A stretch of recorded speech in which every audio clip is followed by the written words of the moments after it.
ஆரம்பிச்சு இப்போ ஒரு குழு போடுறாங்களாம்.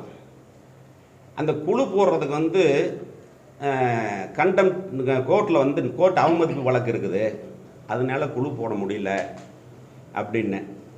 நானும் அரசாங்கத்திலிருந்து அரசு இதிலிருந்து வந்தான்.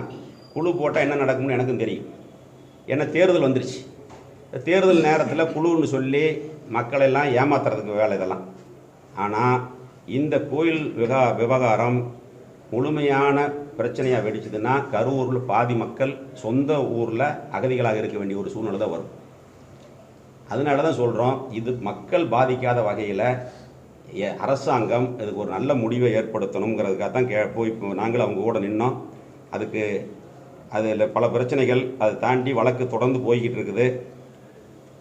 அதனால் குழு போடுறதெல்லாம் அதெல்லாம் ஒரு கண்துடைப்பு நாடகம். அதெல்லாம்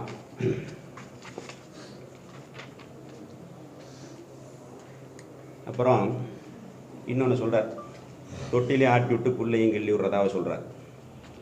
தொட்டில் ஆட்டி விடுறதாரு புள்ளையை கிள்ளி விடுறதாருன்னு நீங்களே முடிவு பண்ணிக்கங்க.